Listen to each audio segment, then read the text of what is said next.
मैं अब प्रदीप भाटी जी का रुख करूंगा और मैं उम्मीद करूंगा कि प्रदीप भाटी जी, आज आप एक समाजवादी पार्टी के प्रवक्ता होने के नाते से ज़्यादा एक देशवासी होने के नाते से अपना वक्तव्य रखें।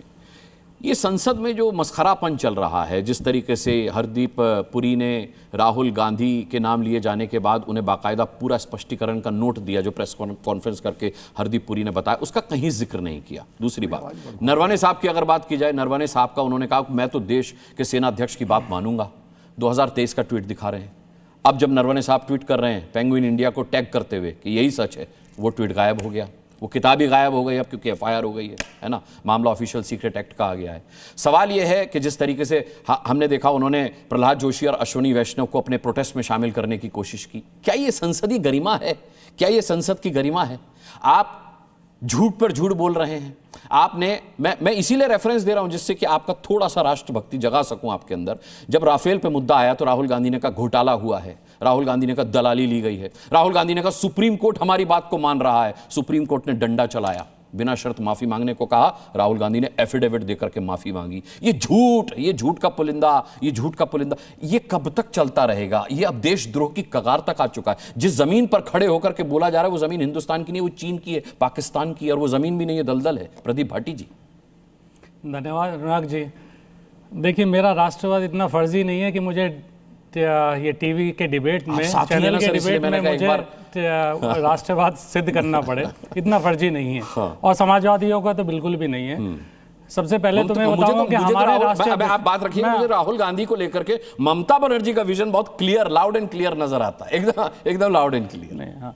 दूसरी बात, मेरे नेता माननीय राष्ट्रीय अध्यक्ष हमारे अखिलेश यादव जी, वो चुनिंदा नेता होंगे इस देश में आज जो बचे हैं, जिनकी भाषा की शालीनता, सभ्यता से जिस तरह से वो बात करते हैं, वो जिस संयम से बात करते हैं, जिस शिष्टाचार से वो बात करते हैं, ऐसे बहुत चुनिंदा नेता इस देश में आज की तारीख में बचे हैं। हमने ये देखा है कि जो मुद्दे, जब भी कुछ ऐसे मुद्दे देश के हित में और देश के लिए डिस्कस होने चाहिए, उन मुद्दों में हमेशा भारतीय जनता पार्टी भागती हुई नजर आती है। मुद्दा नरवणे साहब से ज़्यादा बड़ा मुद्दा था। हमारे राष्ट्रीय अध्यक्ष जी ने भी कहा कि मुद्दा चीन के साथ जो जिस तरह से हमारी तनातनी चल रही है, जिस तरह से बार बार ये जिक्र आ रहा है कि वो किस तरह से इन्फ्लेटेशन कर रहे हैं, पाकिस्तान के साथ किस तरह से गठजोड़ हुआ, वो हमने ऑपरेशन सिंदूर में देखा। एक बहुत महत्वपूर्ण मुद्दा था और डिबेट उसके ऊपर होना चाहिए था। ट्रेड डील हुई, उसके ऊपर डिस्कशन होना चाहिए था, वो भी एक बहुत महत्वपूर्ण मुद्दा है। हमारे किसानों की किस तरह से हमारे किसान उससे नुकसान होगा, किस तरह से एमएसएमई का नुकसान होगा, किस तरह से। आप $500 बिलियन की तरफ इशारा कर रहे हैं ना? मैं $500 बिलियन की बात कर रहा हूं, प्रोडक्ट्स की बात कर रहा हूं, ऑटोमोबाइल्स की मंशा जाहिर की है, कोई डील नहीं की है। किस चीज की? $500 बिलियन की खरीद की जो बात कर रहे हैं। आपने मंशा जाहिर नहीं किया, आपने वो एग्रीमेंट किया है। अरे मंशा जाहिर करिए, उस एग्रीमेंट किया है तो अभी मंशा जाहिर करके ही सेलिब्रेट कर रहे थे क्या? मंशा जाहिर करके सेलिब्रेट कर रहे थे, हमने बहुत बड़ा तीर मार दिया। अरे कमाल कर रहे हैं। किस बात का सेलिब्रेशन कर रहे थे जब आपको पता ही नहीं था कि किस बात। अरे प्रदीप भाटी जी, नहीं, जब आपको पता ही नहीं कि डील में हुआ क्या, वो एग्रीमेंट था, वो सिर्फ ऐसे ही एमओयू थे जैसे उत्तर प्रदेश सरकार 50 लाख करोड़ का एग्रीमेंट दिखा रही है और आया एक नहीं, उसी तरह का एग्रीमेंट था। 50% टैक्स लगाए जाने के बाद, टैरिफ लगाए जाने के बावजूद जब हिंदुस्तान की सेहत पर कोई फर्क नहीं पड़ा तो अमेरिका ट्रेड डील करने को मजबूर हुआ। 50% टैरिफ लगा दिया, वो ट्रेड डील क्यों करेगा? सेहत में फर्क, नरेंद्र मोदी जी पतले होते नजर आएंगे क्या? सेहत पे फर्क उन्हें पता चलेगा जो एमएसएमई जिस तरह से बर्बाद हो रहे, टेक्सटाइल इंडस्ट्री को पता चलेगा। ऑटोमोबाइल्स में जहां पे आपने देखा हार्ली डेविडसन 150% का टैरिफ था, वो कंपनी खुद कह रही है कि मेरे पे 0% टैरिफ हो गया। उन ऑटोमोबाइल्स कंपनीज पे फर्क पड़ेगा। और आज हम जितने भी मुद्दे देश के ज्वलंत मुद्दे हैं उन पे बहस ना करके हमने इस मुद्दे पर बहस नहीं हो रही है। नहीं, उस मुद्दे पे बहस, उस मुद्दे को गंभीरता से नहीं, उस मुद्दे पे, ये सारे मुद्दे जो मैं गिना रहा हूं, ये सारे मुद्दे इंपॉर्टेंट है देश के लिए और इन सब पे संसद में बहस होनी चाहिए थी। लेकिन आप सत्ता पक्ष में, जो सत्ता पक्ष में लोग बैठे हैं, जो सत्ता पक्ष में लोग बैठे हैं, वो घमंड में चूर हैं। वो ये सोच रहे हैं कि सत्ता उनके हनक से चलेगी। अरे मैं भी चाहता हूं चर्चा हो, वो ये सोच रहे हैं कि जिस तरह से जो वो कहना चाहते हैं वही दूसरा पक्ष, विपक्ष भी वही कहे और पक्ष भी वो कहे। हम भी जाके मोदी के नारे लगाए। मैं भी चाहता था नरवणे जी पर चर्चा हो, राहुल गांधी ने मुद्दा छोड़ दिया, राहुल गांधी ने नरवणे जी का मुद्दा छोड़ दिया, एफआईआर हो गई, वो डर के मारे भाग गए, झूठ पकड़ा गया। तो बजट भी था, बताइए कि किस मुद्दे पर चर्चा होनी चाहिए, उसके लिए किसने नोटिस दिया और सरकार की तरफ से क्या जवाब है, मुझे बताइए तो सही। किसने मना किया किसी मुद्दे पर डिबेट करने के लिए? किसी मुद्दे पे सरकार ने तैयारी नहीं मुद्दों पे डिबेट करने के लिए। सत्ता देखिए, एक चीज बताइए, कौन सा मुद्दा है जिस पर सरकार डिबेट के लिए तैयार नहीं? एक सवाल और आलोक जी से पूछ लीजिए, आलोक जी से पूछ लीजिए एक सवाल। जब पूरे सेशन वॉश आउट हुए यूपीए 2 में, जब पूरे सेशन वॉश आउट हुए, तो क्या भारतीय जनता पार्टी राष्ट्रवादी पार्टी नहीं थी? वो देश का हित में काम कर रही थी और वो देश के लिए गद्दारी का काम कर रही थी, या देश जो भी आपने आरोप विपक्ष के ऊपर लगाया, अपने आप में एक रिकॉर्ड है कि सेशन वॉश आउट अगर हुए तो भारतीय जनता पार्टी, सबसे अमर्यादित भाषा की गरिमा गिरी है तो भारतीय जनता पार्टी ने गिराई। अब ये 1 मिनट सुनना भी सच बोल रहे हैं, झूठ नहीं बोल रहे, इसलिए मैंने। अरे जब आपका नंबर है जब बोलिए ना, धमकाइए मत। डॉक्टर आलोक जवाब अपनी भाषा का मर्यादा रखिए। आपने बहुत अच्छा सवाल पूछा, जवाब वो क्या धमका रहे हैं? वो बताएंगे क्या डिबेट में कैसे बोलना है? अरे अजय आलोक, नहीं आप बीच में क्या बोल रहे हैं? ठीक, छोड़िए मेरी और एंकर की हो रही है और मेरा जब टर्न है मैं बोल रहा हूँ, आप कौन होते हैं? डिले हो जाएगी सर, आपने बहुत अच्छा सवाल पूछा है भाई, आपने वही संसद में कर रहे हैं आप। ठीक है अजय आलोक जवाब दीजिए। यूपीए 2 में सेशन वॉश आउट इसलिए होते थे क्योंकि यूपीए 2 में गंभीर आरोप थे भ्रष्टाचार के, जिसमें आपके अमर सिंह भी इन्वॉल्व थे।